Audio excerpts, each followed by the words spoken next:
आज हम लोग इनकम टैक्स में कैपिटल गेन का क्लास नंबर 5 ये काम आएगा 12 हमारे बोर्ड 12 बोर्ड में और बीकॉम के स्टूडेंट्स।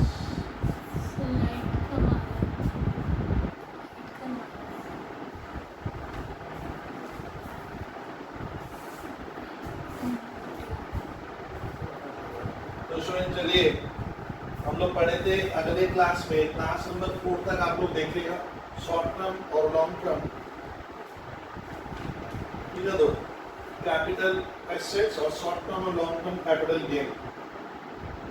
तो आज स्टूडेंट मैं आपको करा रहा हूँ, पहले उसी के ऊपर जो क्वेश्चन आए हुए हैं आपको बताना है। ये शॉर्ट टर्म कैपिटल एसेट्स है, लॉन्ग टर्म कैपिटल एसेट्स है। क्वेश्चन नंबर है शॉर्ट टर्म और लॉन्ग टर्म के ऊपर आज मैं कुछ आपको इम्पोर्टेंट क्वेश्चन शेयर कर दूं, ये बोर्ड के लिए बहुत इंपॉर्टेंट है। देखिए क्वेश्चन लिखे, state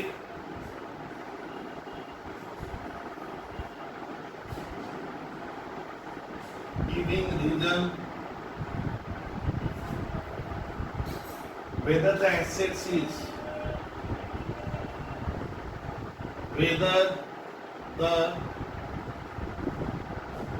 assets is short term or long term।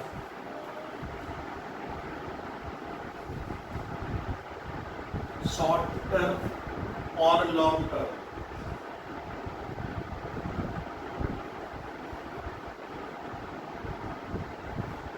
बताना है आपको ये शॉर्ट टर्म है ना लॉन्ग टर्म है। केस नंबर 1 अब हमें देखो बुद्धि लगानी है कि शॉर्ट टर्म है ना लॉन्ग टर्म है। कि x purchase a house property, अपना प्रीवियस ईयर, अच्छा लिखो, छोड़ो सब छोड़ो, x purchase a house property, हमें पता है कि सर एक कैपिटल एसेट्स है और 1/4/2017 14207 एंड ट्रांसफर इट, ट्रांसफर मैंने बंदे ने इसको ट्रांसफर कर दिया, मैंने सेल कर दिया, इस प्रॉपर्टी को उसने ट्रांसफर भी कर दिया। ट्रांसफर इट और 15 जून 2019। अब आपको ये बोलना है कि भैया शॉर्ट टर्म है या लॉन्ग टर्म है, ठीक है। तो इसका आंसर भी यही लिखेंगे, ये शॉर्ट टर्म होगा ना लॉन्ग टर्म होगा। इसका आंसर लिखते हैं सर एक्स ने जो प्रॉपर्टी खरीदी, एक्स के लिए वो शॉर्ट टर्म है ना लॉन्ग टर्म है। अब सुनिए मुझे, एक्स ने जो खरीदी है ये कितने दिन रखा है, देखो तो इसका मैंने कितने समय तक रखने के बाद मैंने बेचा, उसको हम लोग कहते हैं होल्डिंग पीरियड। होल्डिंग पीरियड मतलब एक प्रॉपर्टी HOLDING, होल्डिंग पीरियड मैंने प्रॉपर्टी कब तक रखी। तो देखिए आप देख के समझ रहे हो कि बंदे ने 1/4/17 को खरीदी है, 1/4 से 1/4/18 1 साल हो गया, और 1/4/19 और ये 1/4/19 2 साल हुए, तो 15 जून को बेच रहे हैं, यानी होल्डिंग पीरियड 24 महीने से क्या है ज्यादा है, 2 साल से ज्यादा हो गया।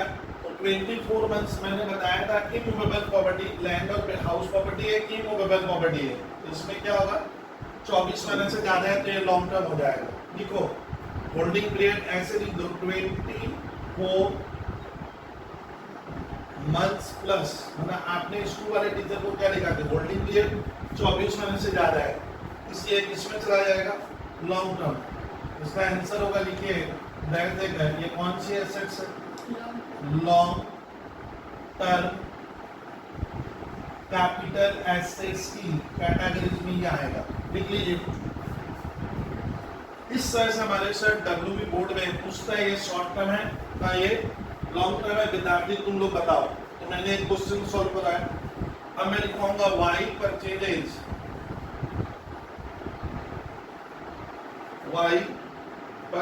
शेयर्स इन इंडियन कंपनी, मैंने बंदा ने शेयर खरीदा है इंडियन कंपनी, CO मतलब कंपनी, और 31 मार्च 2018 कब खरीदा 31 March 2018। Y purchase shares in Indian company on 31 March 2018 and transfer it transfer मतलब होता है बंदे ने शेयर को बेच दिया, सेल कर दिया, and transfer it on on 30th June JUNE ना, हाँ 30th June 2019। अब हमें इसका आंसर देना है, ये शॉर्ट टर्म एसेट्स है ना लॉन्ग टर्म एसेट्स है। किसके लिए? y के लिए। आंसर बना रहे सर y के लिए। अब देखो तो होल्डिंग पीरियड कितना है, होल्डिंग पीरियड मतलब y इसे कितने दिन अपने पास रखा था उसको कहते हैं होल्डिंग पीरियड।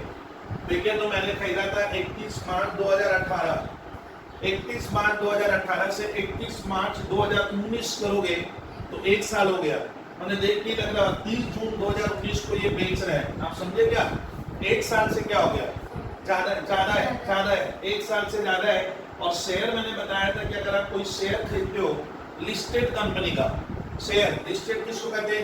जो शेयर मार्केट में परचेज और सेल होता है वो कंपनियां लिस्टेड है, LISTED। तो ये लिस्टेड कंपनी का शेयर है और ये शेयर के केस में 12 महीने से ऊपर रखूंगा, 12 मंथ से ज्यादा हो गया पीरियड तो वो लॉन्ग टर्म हो जाएगा। 12 मंथ से ज्यादा है, 31 मार्च 18 से 31 मार्च 19 हो गया 1 साल मतलब 12 महीना।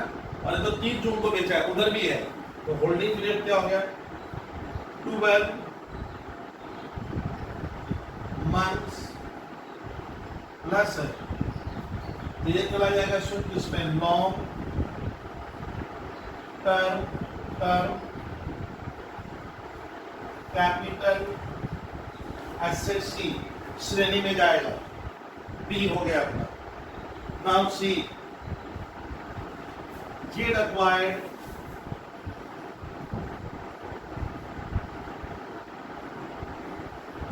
units,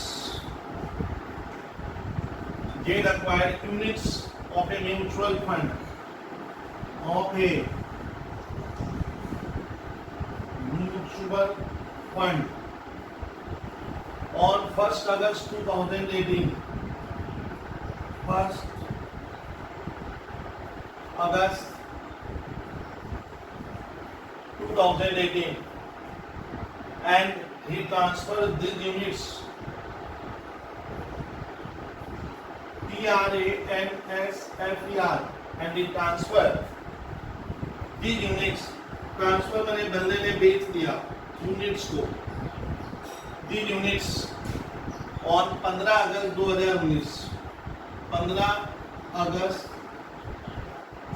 2019।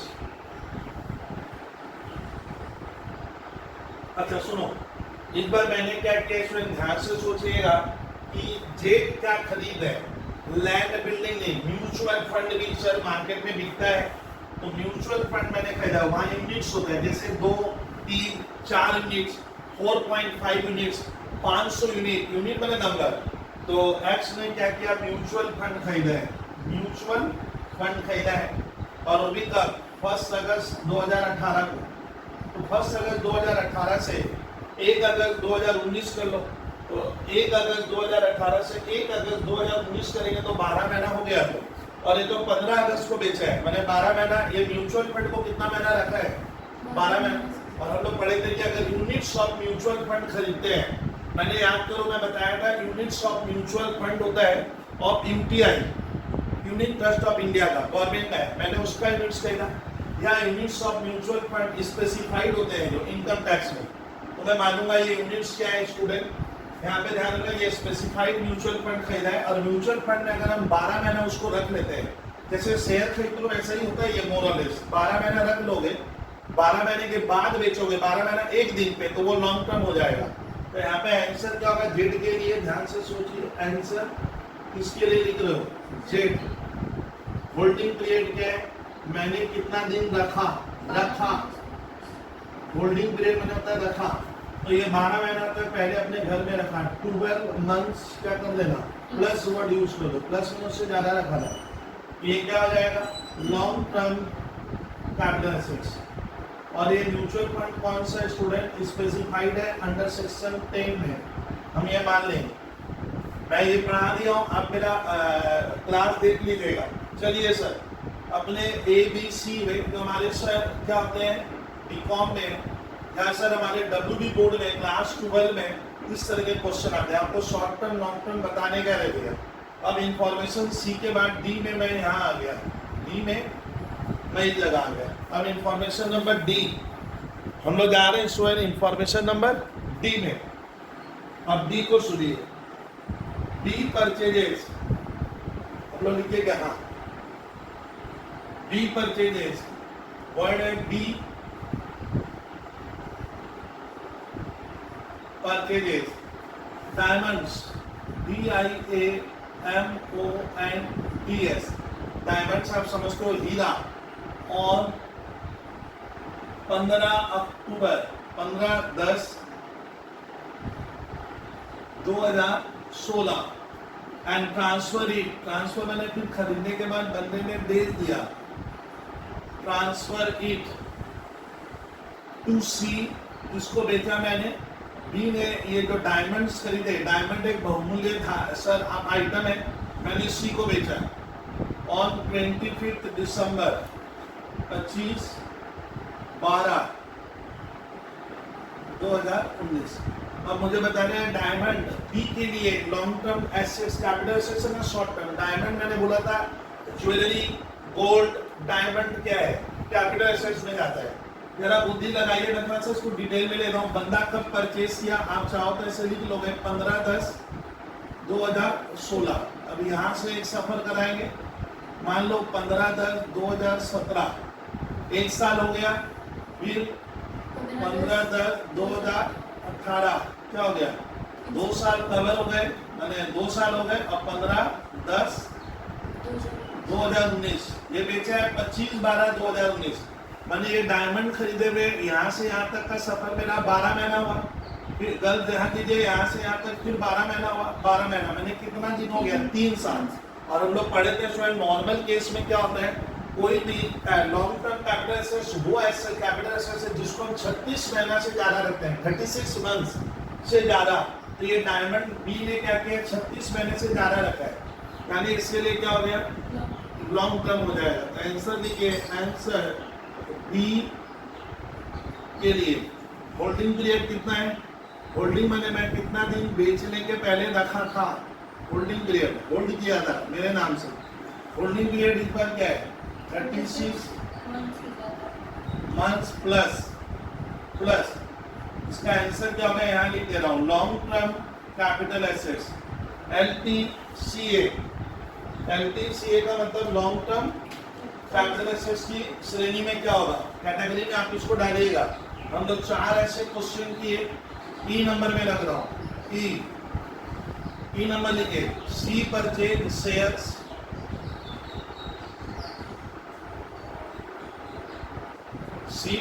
शेयर्स ऑफ रिलायंस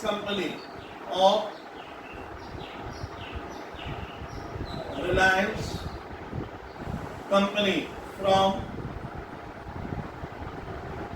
अच्छा शेयर हमारा शेयर मार्केट एलिशा मार्केट में नहीं मिलेगा, कहाँ, recognise stock market, share market कहते हैं उसको हम, उसका एक मार्केट है रिकॉग्नाइज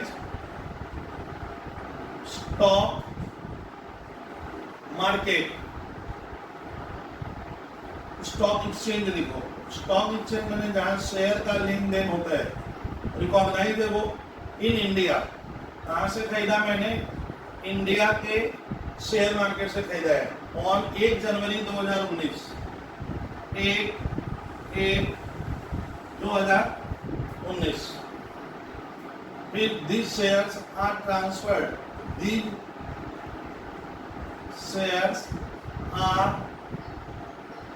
ट्रांसफर्ड का मतलब होता है सर सी ने ये शेयर बेच दिए, these shares are transferred by C, by मैंने द्वारा, सी के द्वारा ऑन 15 जनवरी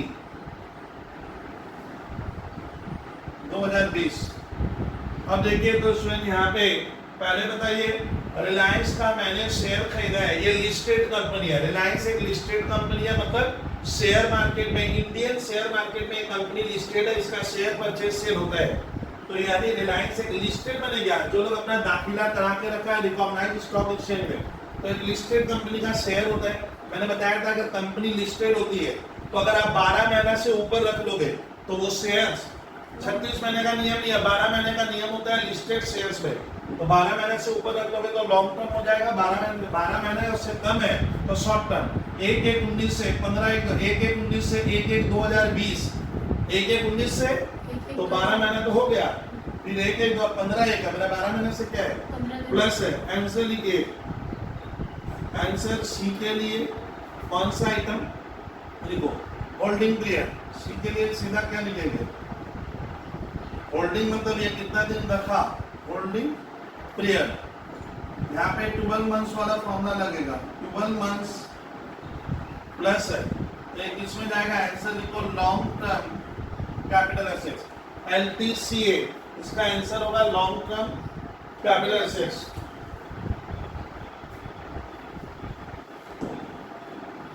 आज स्टूडेंट मैंने अपने मैथ से WB के पेपर में इस तरह का क्वेश्चन आएगा, आपको डिसीजन देना है कि वो शॉर्ट टर्म कैपिटल एसेट्स है ना लॉन्ग टर्म कैपिटल एसेट्स है। देखिए एक क्वेश्चन मैंने पहले करवा दिया क्लास नंबर 5 पे, लिखवा दिया हूं, इसको आपको कॉपी में नोट कर लेना होगा कि कौन सी assets short term capital assets है, कौन सी assets long term capital assets है, ये आपको पहले नोट कर लेना पड़ेगा स्टूडेंट। अब यहाँ पे ये क्वेश्चन मैं इरेज करूंगा। हम लोग अब कैपिटल गेन चैप्टर में आपको पढ़ा रहा हूँ, बहुत कुछ सीखने को हमें मिलेगा। अब हम लोग आगे लग रहे हैं सर, अब आगे क्या करेंगे, अब देखिए अब मैं यहाँ पे स्टूडेंट इधर वाला पोर्शन भी इरेज कर दूंगा। अब 9th आने स्टार्ट होगी, फिर एक क्वेश्चन इस तरह का कर लेंगे कि सर ये शॉर्ट टर्म है ना क्या लॉन्ग टर्म है। अब ध्यान से देखिए, अब मुझे सर क्वेश्चन कर लेना है शॉर्ट टर्म है ना लॉन्ग टर्म है। देखिए नेक्स्ट एक क्वेश्चन आज हम लोग सॉल्व करेंगे जो WB बोर्ड में पूछता है, क्वेश्चन बोल के लिख लो, in the following cases. Question इस तरह से आ रहा है सर, हमारे बोर्ड में आता है इन द फॉलोइंग केसेस। फॉलोइंग मतलब होता है जो नीचे दिया जा रहा है, determine whether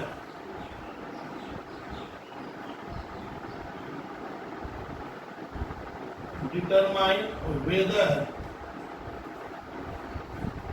the asset is, whether the asset is short term or long term।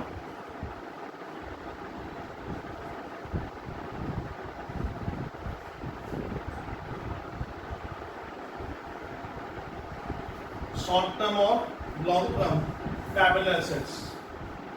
ये मेरे मैथ में एक क्वेश्चन है जो हमारे 12 के लिए इंपॉर्टेंट है, आपको बताना है कि वो शॉर्ट टर्म है ना लॉन्ग टर्म है। क्वेश्चन लिखवा रहा हूँ सर, केस नंबर ए ऐसे। अब क्वेश्चन लिख रहे हैं, आंसर देंगे।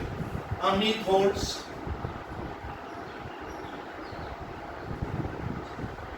बने है 2000 shares,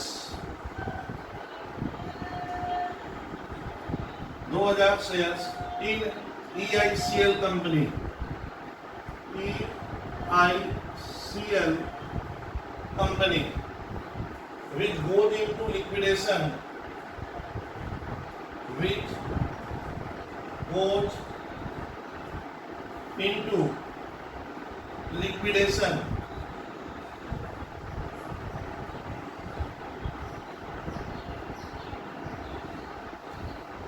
which goes into liquidation on 31/10/19।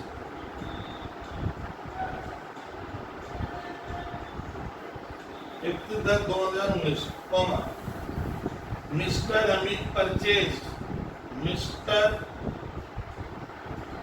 Amit purchase, purchase मैंने उसने खरीदा था, mister Amit purchase this shares on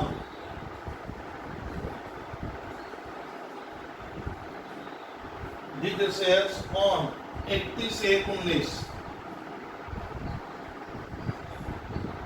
31/19। ठीक है, the company made the payment, the company made the payment, the company made the payment to Amit on, to Amit on 31/3/2020। बता रहा हूं इसका मीनिंग क्या हुआ? ये क्वेश्चन है, आपको खाली बहस करना है, ये शॉर्ट टर्म है ना लॉन्ग टर्म है। तो पहले सुनो, अमित ने क्या किया है 2000, आपको पहले समझाने का काम करना है, मैं आंसर दे रहा हूँ लेकिन पहले समझ लेते हैं एक बार। भाई अमित ने क्या किया, शेयर खरीदा था। ये देखिए ये अमीन है, मान लो इस तरह का एक अमित नाम का व्यक्ति है, ये शेयर्स परचेस किया है इस कंपनी का। अब मैंने शेयर कब खरीदा था, देखो बता रहा हूँ, मैंने अमित ने शेयर परचेस किए थे 31/1/19, तो मैं डेट लिखा 31/1/19, और जिस कंपनी का मैंने शेयर खरीदा वो कंपनी है EICL। EICL एक कंपनी का नाम है, लेकिन ये कंपनी ना लिक्विडेशन में चली गई है। लिक्विडेशन उसको कहते हैं कंपनी का वजूद खत्म हो गया है, कंपनी खत्म हो गई तो उसको कहते हैं लिक्विडेट होना, माने खत्म, नामो निशान मिट गया, ये कंपनी खत्म हो गई है। तब 31/19 को अमित शेयर खरीदा, अमित को खबर मिली लो मेरा कंपनी तो खत्म ही हो गया है। कब? 31/10/2019 को। तो देखो जिस दिन कंपनी खत्म हुई है उसके बाद अमित ने क्या किया, कंपनी ने, तो ये कंपनी खत्म हो गई, ESI का नाम निशान मिट गया, बाजार से खत्म हो गई है। अब ESI का, अब अमित पहुंचा ESI को, बोला भैया आप लोग तो कंपनी खत्म हो गई, मेरा तो नुकसान हो जाएगा। तो क्या बोल रहा है मिस्टर बच्चे द कंपनी मेड, अच्छा कंपनी ने अब अमित को पैसा दिया, मैंने जो कंपनी खत्म हो गई वो अमित से, कंपनी ने पैसा कब दिया है मुझे, 31/3 कब, देखो कंपनी ने अमित को पैसा दिया, मैंने अमित से शेयर लेके कंपनी पैसा दे रही, उससे मतलब नहीं है। आप पहले देखिएगा अमित ये शेयर कब खरीदा और कंपनी किस दिन बंद हो गई, ये यहाँ पे लिक्विडेट होना मैंने बंद होना, ये वाली डेट है लिक्विडेट हो गई है कंपनी, आज के दिन मैंने इसका वजूद बंद हो गया, खत्म है ही नहीं, इसका कोई एग्जिस्टेंस नहीं रहा। तो अमित बताइए शेयर 31/1/19 को खरीदा, फिर यहाँ से 31/1/2020, 31/1/2020 एक साल में पहले ही क्या हो गया, कंपनी खत्म हो गया, 12 महीना नहीं हुआ। अब देखिए 31/1/19 से 31/1/20, तो आप इस डेट को मत देखिएगा, जिस दिन कंपनी खत्म हुई है माना जाएगा उस दिन ही हमने क्या कर दिया, शेयर ESI का मैंने उस कंपनी को दे दिया, मेरा तो माना जाएगा इतना दिन ही मैं रखा था। हाँ कंपनी मुझे पेमेंट क्या कर रही है, बाद में दे रही है, वो अलग बात है। देखो ये जो शेयर था, अब इसका आंसर ये आपको 3 नंबर मिलेगा, these shares are short term capital assets,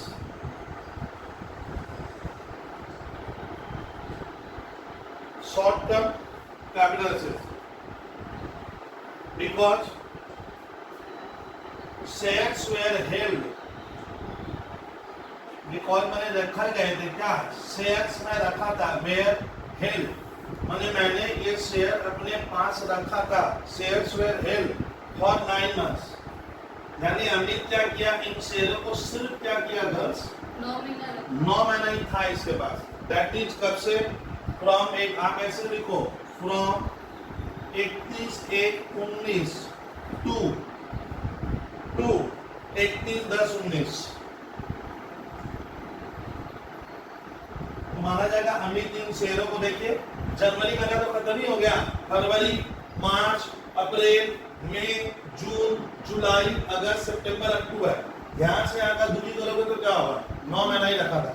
इससे शेयर क्या होगा, शेयर मैंने बताया था अगर वो लिस्टेड शेयर है, शेयर मार्केट में उसका लेन देन होता है, 12 महीना से ज्यादा होगा तो होगा लॉन्ग टर्म, तो 12 महीना से क्या है, कमी है, और कंपनी खत्म हो गई और अमित को कंपनी बाद में पैसा दे रही, उससे मतलब ये जिस दिन कंपनी क्या हो गई, खत्म हो गई, उस दिन तक माना जाएगा ये मेरे कब्जे में था, तो यहाँ पे होल्डिंग पीरियड 9 महीना हो, इससे शॉर्ट टर्म में जाएगा।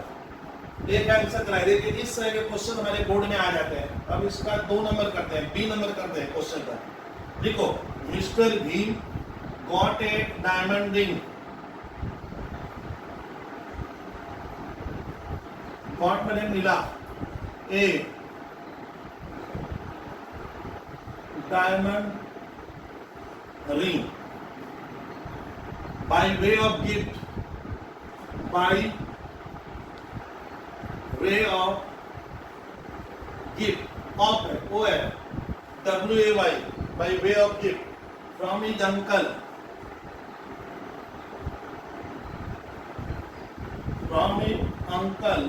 UNCLE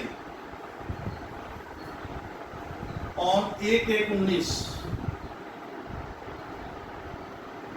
1/19. This ring was purchased by his uncle. This ring was purchased by his uncle. by किसके द्वारा? अमित के अंकल के द्वारा ये रिंग खरीदी गई थी. by uncle.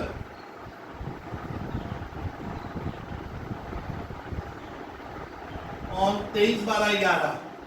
23/12/2011.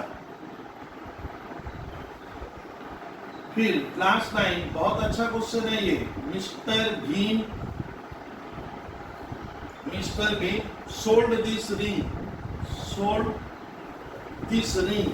अब भीम ने क्या किया? वो रिंग अंगूठी बेच दी ऑन 31/12/19. अब कहानी को सर समझा देंगे. अब आपको बताना है ये रिंग शॉर्ट टर्म है ना लॉन्ग टर्म है. अब सुनिएगा, इसके ऊपर एक कहानी है जो आपको पहले जानना पड़ेगा.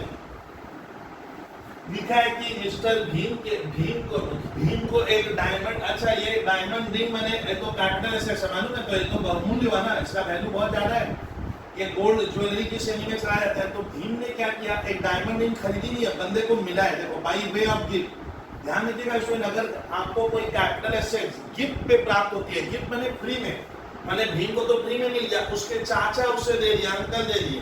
ध्यान रखिएगा, इसको कहते हैं ये आए ऐसा बात है. तब इसमें दिक्कत होती है कि भीम कह रहा है कि मुझे एक गिफ्ट मिला. तब अब भीम की बातें हम सुनेंगे. पहले समझाऊं. भीम कह रहे हैं मेरे को गिफ्ट कब मिला? मेरे को मिला अपने अंकल ने मुझे 1/19 को ये गिफ्ट फ्री में दे दिया. लेकिन ये कौन सा एसेट्स है जो मुझे मिला? एक कैपिटल एसेट्स है. तो पहले तो क्या होगा? माना जाएगा उसका अंक. अब देखिए अंकल यहाँ पे है, अंकल अलग हुआ, भीम अलग हुआ. अंकल ने क्या किया? भीम को वो रिंग दे दिया. मैं यहाँ प्यार मोहब्बत ऐसे में दे दिया गिफ्ट फ्री, तो गिफ्ट फ्री में मिला. लेकिन भीम उस दिन बेचा नहीं है, भीम पहले ले लिया. अब बाद में भीम ने क्या कर दिया? वो बेच दी. देखो भीम सोल्ड दिस. अब भीम कब बेचा है? देखिए भीम, अब कहानी को आगे बढ़ाए, भीम कब बेच रहा है? भीम बेच दिया 31/12/19 को. ये क्वेश्चन थोड़ा टफ है, सुनिएगा. अब आपको नियम बता देते हैं. कोई भी कैपिटल एसेट्स अगर आपको मोड के तहत मिल जाए, मतलब गिफ्ट, इनहेरिटेंस, उत्तराधिकारी या आपको क्या बोलते हैं बाय वे ऑफ गिफ्ट, अगर गिफ्ट के तौर पे मिलती है, तो भीम कह रहा है देखिए सर मेरे पास तो कैपिटल एसेट्स यहाँ पे पहली बार आया, 1/19 को मुझे मिला और मैंने 31/12/19 को क्या कर दिया? बेच दिया. लेकिन उसके अंकल के पास ये पहले थी, पहले तो इसके पास थी. तो माना जाएगा ये गिफ्ट, ये जो डायमंड है, ये जो सर रिंग है, डायमंड रिंग है, तो मेरे अंकल ने भी तो कुछ समय इसको क्या किया था? पहले रखा था, होल्ड किया था. अंकल होल्ड किए और इधर भीम भी थोड़ा समय रखा है. तो सर इसमें एक दिक्कत आता है कि ध्यान रखिएगा, कोई भी कैपिटल एसेट्स अगर हम गिफ्ट के तौर पे देंगे, अगर मैं किसी को गिफ्ट देता हूँ, ध्यान सुनिए, तब अंकल ने जब गिफ्ट दिया तो ये कैपिटल एसेट भीम की हो गई. किसकी हो गई? भीम इसका मालिक बन गया. लेकिन नियम कहता है अंकल को कोई टैक्स नहीं देना पड़ेगा. मैंने एक तरह से मेरी नजर में क्या हुआ ना, अंकल ने जब इसको डायमंड रिंग दे दी तो एक तरह तो सेल ही हुआ ना, क्योंकि मेरा तो हक क्या हो गया? अब उस डायमंड रिंग का मालिक ये हो गया. अब भले मैं पैसा लूं या नहीं लूं, तो यार ना एक तरह का ये तो सेल ही हुआ. सेल किसको कहते हैं? जब हम ट्रांसफर किसको कहते हैं? जब हम कोई वस्तु किसी को दे दे, कोई राइट किसी को दे दे. आपने तो मतलब इनकम टैक्स कहता है अंकल को पकड़ लिया, बोला तुम तो इसको दे दिया, लेकिन ना इसको नियम के खिलाफ माना गया. मैंने ये माना जाएगा ये सेल नहीं हुआ. यानी हम किसी को गिफ्ट वगैरह में देते हैं, इनहेरिटेंस के रूप में देते हैं, उत्तराधिकारी के रूप में देते हैं, तो उसको मैं अंकल सेल नहीं मानेगा. तो अंकल बच जाएंगे, अंकल को टैक्स देगा. अंकल ने सेल नहीं किया माना जाएगा. लेकिन बाद में मैंने जिसको दिया, अगर बाद में वो सेल कर दे अगर उस एसेट्स को, तो इसके लिए कैपिटल गेन एक टैक्स आ जाएगा. लेकिन इसका समय कैसे निकलेगा? तो नियम कहता है कि जो पहले वाला इसका मालिक था, पहले वाला जो इसका मालिक था, पहले अंकल मालिक थे, तो अंकल का जो समय है वो भी लिया जाएगा. और भीम कितना दिन रखा वो भी लेंगे. फिर हम इसको कहेंगे मेरे पास कितने महीने था. इसका माना जाएगा भीम भले इसको आज के दिन ले रहे हैं, भले इसको मैंने अभी लिया, लेकिन अंकल का जो पीरियड होता है, जो प्रीवियस ओनर कहते हैं, क्या कहते हैं? प्रीवियस ओनर, जो पहले मालिक था, उसका समय जोड़कर मैं देखूंगा कि मैंने कितना दिन रखा. तो ये क्वेश्चन बहुत इंपॉर्टेंट है, डब्ल्यूबी वाले ध्यान रखिएगा. अब लिख लो, ठीक है. तो ये हो गया। जब मैं गिफ्ट के तौर पे लूंगा तो इसका आंसर लिख दो, ये एक लॉन्ग टर्म कैपिटल एसेट्स है। बिकॉज होल्डिंग पीरियड, क्यों कारण लिखवा रहा हूं, बिकॉज होल्डिंग पीरियड मतलब मैंने रखा, मैंने PERIOD, because holding period is more than 36 months। मैंने भीम के लिए हम लोग लिखे हैं, भीम के बाद 36 महीने से ज्यादा माना जाएगा। फ्रॉम, दैट इज कहां से गिनेंगे गर्ल्स, कहां से गिनेंगे, दैट इज फ्रॉम, यहां से नहीं। मेरे अंकल ने जब खरीदा था पहली बार, अंकल ने कब लाया था, 23rd, हाँ 23/12/11 को मिला था। फ्रॉम 23 माने प्रीवियस ओनर का पीरियड हम क्या करेंगे, काउंट करेंगे, याद रहेगा। प्रीवियस ओनर का समय मेरे समय में जुड़ेगा, 23/12/11 टू 31/12/19।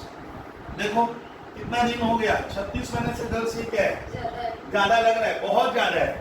11 का सामान मैं 19 में बेचा हूँ, बहुत साल हो गया, 36 महीने, तो ये किस श्रेणी में चला गया, लॉन्ग टर्म कैपिटल एसेट्स में। इसको आप लोग लिखेगा। इतना काम करो पहले, ये लॉन्ग टर्म में जाएगा, ये लॉन्ग टर्म में जाएगा स्टूडेंट। चलिए, इसमें मैंने दो इंफॉर्मेशन दिए, दोनों नए नए टाइप के दिए। एक में कंपनी लिक्विडेट हो गई, मैंने खत्म हो गई, और एक में मुझे फ्री में कोई क्या हो गया, कैपिटल एसेट्स मिल गया। ये सोचिएगा आप लोग।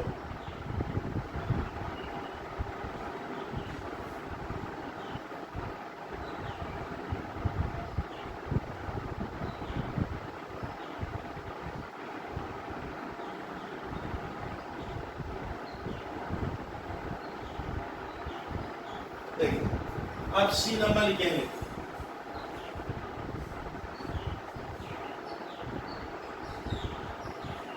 एमिली, EMILY, एमिली नाम है। परचेज ए हाउस, एमिली ने एक मकान खरीदा, purchase a house on 28/6/2012 for rupees 2 lakh, for rupees 2 lakh on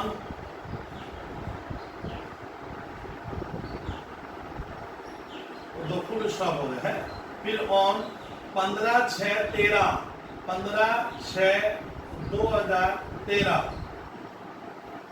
C spend rupees, सी उसने खर्च किया, SPEND, spend rupees, spend rupees 50,000। इमली ने एक मकान खरीदा, फिर वो 50,000 का खर्चा की on improvement of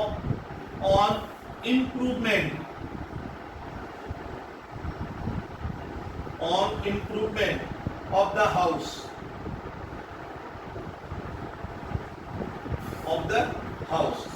the house was sold on, अब उसने उस मकान को बेचा, the house was sold on 21/10/2019। बहुत ही अच्छा क्वेश्चन है, WB बोर्ड के लिए, बीकॉम वाले छात्रों के लिए ये क्लियर कट कॉन्सेप्ट क्लियर करना पड़ेगा। अब देखिए गर्ल्स क्या देखने का, हिंदी में कहानी बना ले। एमिली ने क्या किया, एक मकान खरीदा, एमिली परचेज द हाउस। अब आप मेरे को रखा, मैं समझाऊंगा, आंसर देने के पहले आपको लॉजिक दे रहा हूं। ये एमिली, मान लो ये एमिली है, इसने क्या किया, EMILY, ये इसका नाम है। इसने मकान कब खरीदा, देखिए 28/6/12 को मैंने एक फ्लैट या एक बिल्डिंग क्या कर ली, तो यहाँ मैंने परचेज किया, ये मेरा परचेज डेट हुआ। लेकिन ना, खरीदने के बाद उस मकान को ये 2 लाख में खरीदी है, यहाँ कितना रुपया खर्च कर दी, 2 लाख रुपए। लेकिन उस मकान का 15/6/13 इसके बाद आएगा, तो कब आएगा गर्ल्स, बाद कभी 15/6/13 को एमडी ने क्या किया, फिर 50,000 रुपए क्या किया, उस मकान के ऊपर खर्च किया, उसका थोड़ा बढ़ोतरी कर लेना, इम्प्रूवमेंट कर लिया। इम्प्रूवमेंट मतलब जैसे मान लो आप मकान खरीद कर उसके ऊपर एक तल्ला और बना दिए, ऐसा कुछ कहानी, ये मकान में थोड़ा इम्प्रूवमेंट कर लिए। लेकिन याद रखिएगा इंप्रूवमेंट कब की है उससे मतलब नहीं है। आपने फ्लैट कब लिया था 28 से 12, तो माना जाएगा एटली इसका मालिक 28 से 12 कोई बन गई थी, तो काउंटिंग यहाँ से करेंगे। अब वो बेची कब है, अब कहानी समझ गए कि इंप्रूवमेंट से मुझे यहाँ मतलब नहीं है सर, और उसको बेची है 21/10/19। अब जरा कहानी बनाइए तो हमारे छात्र को 21/10/19 को वो सेल की है, तो माना जाएगा ये मकान उसने यहाँ खरीद लिया था इस जगह पे, समझे।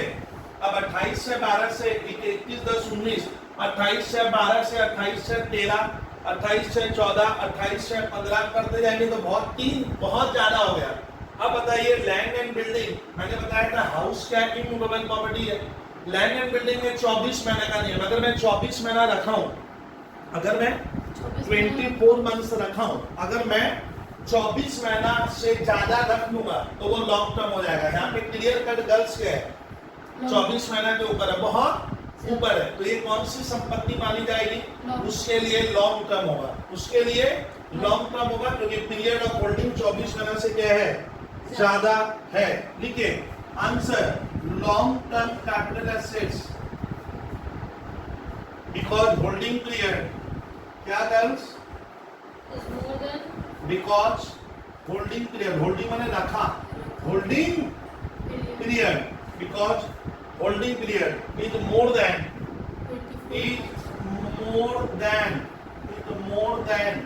24 मंथ्स।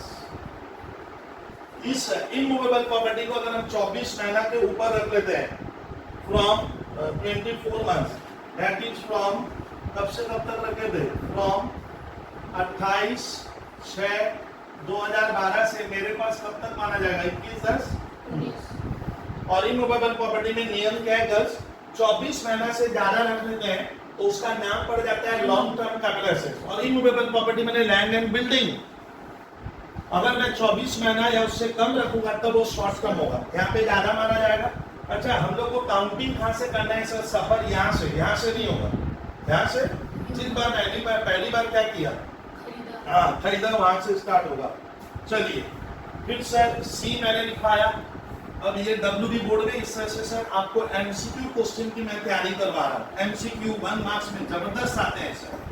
कैपिटल गेन चैप्टर में आपको छोटे छोटे सम्स, छोटी छोटी थ्योरी है और एकदम समझ जाओगे सर। ए बी सी, अब मैं बारी आ रही है डी, ठीक है, तो सी के बाद आया डी, डी में लिखो कॉपी एक्वायर्ड, एक्वायर्ड मैंने खरीदना, कॉपी एक्वायर्ड ज्वेलरी, वर्थ मैंने उसकी कीमत ₹5 लाख, गोपी ने 5 लाख का ज्वेलरी खरीदा ऑन 12/1/18। कब खरीदा, 12/1/2018। Which were sold on, which were sold मैंने उसने क्या कर दिया, बेच डाला, सोल्ड ऑन 10/1/2020। अब देखते हैं इसका आंसर शॉर्ट टर्म में जाएगा ना लॉन्ग टर्म में। तो समझते हैं पहले हम समझते हैं गर्ल्स, गोपी ने क्या किया, विद्यार्थी देखिए गोपी ने क्या किया सर, ज्वेलरी खरीदा है 5, तब 12/1/18 से काउंट होगा, तो उसने अपने घर में लाया 12/1/18 और वो बेचा कब, 10/1/2020 को मैंने सेल किया। अब देखिए तो 12/1/18 से आप बुद्धि लगाओ, 12/1/18 से गर्ल्स क्या होगा, 12/1/19 क्या हुआ, 1 साल हो गया। फिर 12/1/20 क्या होगा, 2 साल, लेकिन ये तो 2 साल से क्या है ना, ये तो 10/1 है, तो इसका ना सुनिए 12/1/18 से 12/1/19 का सफर होगा 1 साल, और 12/1/19 से 12/1 क्या 20 होगा, तो 2 साल, ये तो 10/1/20 को ही बेच दिया है। अच्छा ज्वेलरी ऐसे भी ध्यान रखिएगा, कैपिटल एसेट्स है, ज्वेलरी कैपिटल एसेट्स होता है, बताया था ना, तो डायमंड हमारा ज्वेलरी कैपिटल एसेट्स है। लेकिन ज्वेलरी का नियम क्या, अगर मैं 36 महीना से ज्यादा रखूंगा, कितना 36 मंथ, इसका तो 36 मंथ से क्या है, कम है। आंसर लिखिए, कारण लिखिए सर ये 36 मंथ से कम रखा है, short term capital STCA, because jewellery, क्यों भाई ऐसा क्यों, बिकॉज ज्वेलरी जो मैंने रखी है, बिकॉज ज्वेलरी was held मैंने रखी गई है मेरे द्वारा, was held for less than 36 months। ये सही लग रहा है? और less than क्या गर्ल्स? 36 months से क्या है? हमने कम रखी है 36 months। That is from कब से कब तक? 12/1/2018 टू ये 18 है, 18 टू 10/1/2020। इसीलिए ये शॉर्ट टर्म की श्रेणी में क्या होगा? जाएगा। तो इसमें मैंने ऐसे 9 आइटम कराए। पहले वाले क्वेश्चन में 5 और दूसरे वाले क्वेश्चन में कितना? 4 आइटम। आज थोड़ा सा अलग टाइप का करवाया हूँ। इसमें 2-3 तक भी थे, आपको याद रखना पड़ेगा। आज हमारा स्टूडेंट कैपिटल गेम का क्लास नंबर 5 मैं यहीं तक रखूंगा। आपको क्लास नंबर 6 में मिलेगा ट्रांसफर क्या होता है, जो बहुत ही एक अच्छी थ्योरी है, एवरग्रीन है, एवरग्रीन। आपको मैं पढ़ाऊंगा व्हाट इज ट्रांसफर, उसको डिटेल में पढ़ेंगे। और अगले क्लास में होगा कौन कौन से ले ट्रांसफर मैंने सेल किसको मानते हैं, और पढ़ लेंगे कि सर कौन कौन सा आइटम सेल नहीं माना जाएगा। तो हमारा ये विषय रहेगा अगले क्लास का। तो आज की क्लास ऑफ कर रहे हैं और आप 1 से 5 तक क्लास देखो। Thank you student.